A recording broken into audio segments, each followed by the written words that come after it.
हे hello guys, मैं Ritu learn with me YouTube channel पर आपका स्वागत करते हूँ। आज मैं आपके सामने हाजिर हुई हूँ एक ऐसी स्टोरी लेकर, एक ऐसी कहानी लेकर जो हम DEET एस्पिरेंट्स की लाइफ से जुड़ी हुई है। कैसे जुड़ी हुई है यह जानने के लिए आपको यह स्टोरी सुननी होगी। तो आइए इधर उधर की बातें न करते हुए हम कहानी सुनते हैं। एक बार बादलों ने हड़ताल कर दी। बादलों ने हड़ताल कर दी कि अब हम आने वाले 10 सालों तक बरसेंगे नहीं। यह बात किसानों तक पहुँची। बात पहुँची तो उन्होंने क्या किया, अपने हल वगैरह पैक करके रख दिए कि अब बारिश तो होनी नहीं, फिर मेहनत करने का क्या फ़ायदा। कि बारिश तो होनी नहीं, अब मेहनत करने का क्या फ़ायदा।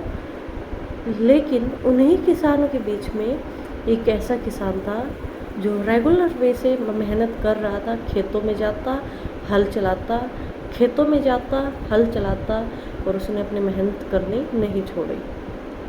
बाकी किसान उसका मजाक उड़ाते, लेकिन उसने उन किसानों के मजाक की परवाह किए बिना अपने खेत में हल चलाना जारी रखा।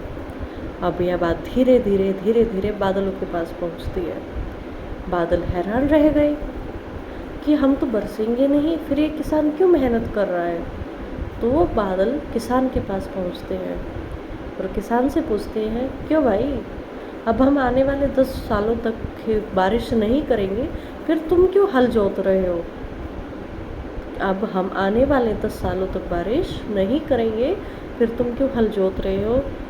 यह बात सुनकर जो किसान था वो कहता है कि बादलों को जब बरसना होगा तब बरसेंगे, बादलों को जब बरसना होगा तब बरसेंगे, लेकिन मैं हल इसलिए जोत रहा हूँ, कहीं मैं 10 सालों में हल चलाना भूल गया तो।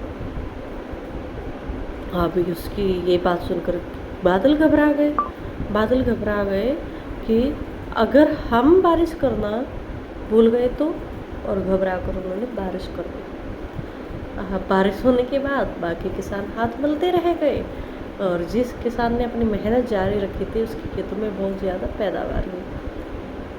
अब यह कहानी हम लोगों से कैसे जुड़ी हुई है, कैसे कनेक्टेड है, कैसे रिलेटेड है, तो कुछ एक्सपेरेंट को तो आइडिया लग ही गया होगा कि DEET एग्ज़ाम कंडक्ट नहीं करवा रहा है। अब एग्ज़ाम कंडक्ट नहीं करवा रहा है तो कुछ लोगों ने मेहनत करने छोड़ दी होंगे, लेकिन कुछ लोग अभी भी मेहनत करना जारी रखे हुए हैं। कुछ एस्पिरेंट अभी भी डेली वे से, अपना रूटीन से, अपना रेगुलर वे से मेहनत कर रहे हैं। उस मेहनत का जो फल है वो उन्हें अवश्य मिलेगा।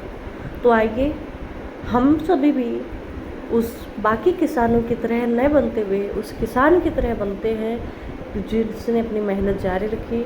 अब हम ज़्यादा नहीं सोचेंगे कि DEET एग्ज़ाम कब कंडक्ट करवाएगा, कब हमारा एग्ज़ाम होगा।